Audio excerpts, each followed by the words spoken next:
नमस्कार, आप देख रहे हैं न्यूज 18 का डिजिटल प्लेटफॉर्म। मैं हूं आपके साथ सृष्टि शेखर। केरल में मुख्यमंत्री कौन बनेगा? भारी बहुमत होने के बाद भी इस सवाल का जवाब कांग्रेस के पास नहीं है।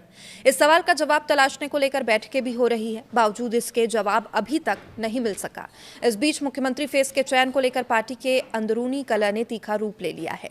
दिल्ली में कांग्रेस अध्यक्ष मल्लिकार्जुन खड़गे के आवास पर शनिवार को आयोजित 3 घंटे की मैराथन बैठक के बावजूद तीनों प्रमुख दावेदार वीडी सतीशन, एआईसीसी महासचिव केसी वेणुगोपाल और पूर्व प्रदेश अध्यक्ष रमेश चेन्नीथला के बीच सहमति नहीं बन सकी।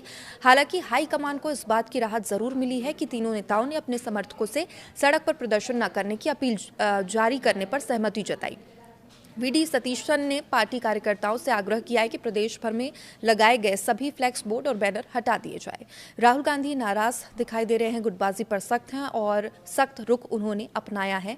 लोकसभा में नेता प्रतिपक्ष राहुल गांधी ने केरल की सड़कों पर कांग्रेस की खुली गुटबाजी पर बेहद नाराजगी जताई। उन्होंने कहा कि विधानसभा चुनाव में यूडीएफ की शानदार जीत की चमक को इस अंदरूनी कलह ने धूमिल कर दिया है। राहुल गांधी ने तीनों दावेदारों से साफ कहा कि भारी जनादेश मिलने के बावजूद इस तरह का सार्वजनिक दबाव बनाने का तरीका उचित नहीं है। इधर खबर है कि बैठक में तीनों नेता अपने अपने दावों पर अडिग हैं। केसी वेणुगोपाल ने दावा किया है कि उन्हें कांग्रेस विधायक दल सीएलपी से बहुमत का समर्थन हासिल है और 63 विधायकों में से 40 से अधिक उनके पक्ष में हैं। रमेश चेन्नीथला ने वरिष्ठता का मुद्दा उठाया, जबकि वीडी सतीशन ने यूडीएफ सहयोगी का समर्थन और जनता की राय को अपने पक्ष में बताया। अब रिपोर्ट्स के अनुसार सतीशन ने हाई कमान को चेताया है कि अगर उन्हें मुख्यमंत्री नहीं बनाया गया तो वो कोई पद स्वीकार नहीं करेंगे। बैठक के बाद केरल प्रभारी एआईसीसी महासचिव दीपा दासमुंसी ने कहा कि अंतिम निर्णय बहुत जल्द और उचित समय पर लिया जाएगा। पिछले 2-3 दिनों में कुछ अति उत्साही कार्यकर्ताओं द्वारा की गई उपद्रवी घटनाएं कांग्रेस संस्कृति के अनुरूप नहीं है। जनता ने हमें भारी बहुमत दिया है, इसलिए सभी कार्यकर्ताओं से अपील है कि ऐसी गतिविधियां तुरंत बंद करें। और बता दें कि इस बैठक में एआईसीसी पर्यवेक्षक अजय माखन और मुकुल वासनिक भी शामिल थे। सूत्रों के हवाले से पता चला है कि कांग्रेस के अधिकांश नवनिर्वाचित विधायकों सांसदों ने पर्यवेक्षक को बताया कि वे केसी वेणुगोपाल को मुख्यमंत्री के रूप में देखना चाहते हैं। हालांकि चेन्नीथला और सतीशन गुट भी विधायकों के समर्थन का दावा कर रहे हैं। बताया जा रहा है कि तीनों दावेदार अब केरल के लिए रवाना हो चुके हैं, जिससे संकेत मिला है कि हाईकमान के साथ परामर्श की प्रक्रिया पूरी हो चुकी है। हालांकि पार्टी के सामने अब सबसे बड़ी चुनौती ये है कि भारी जनादेश के बावजूद फूट को कैसे रोका जाए। अब केरल में कांग्रेस के लिए नए मुख्यमंत्री का चयन एक सरदर्द बनता जा रहा है। ताज़ा जानकारी के मुताबिक कांग्रेस सांसद राहुल गांधी केसी वेणुगोपाल को केरल का सीएम बनाना चाहते हैं। वहीं मुख्यमंत्री पद के लिए दावेदारी ठोक रहे अन्य विधायक सतीशन ने इस पर कड़ा ऐतराज जताया। बताया जाता है कि राहुल गांधी ने वेणुगोपाल से अकेले में भी मुलाकात की।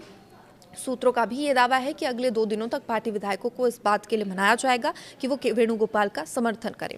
बता दें कि वेणुगोपाल अलापुझा लोकसभा सीट से कांग्रेस के सांसद हैं और 4 मई को घोषित चुनाव परिणाम में कांग्रेस ने केरल में बहुमत हासिल किया। केरल में मुख्यमंत्री पद के लिए नेता के चयन को लेकर कांग्रेस विधायकों ने पार्टी अध्यक्ष मल्लिकार्जुन खड़गे के आवास पर बैठक की।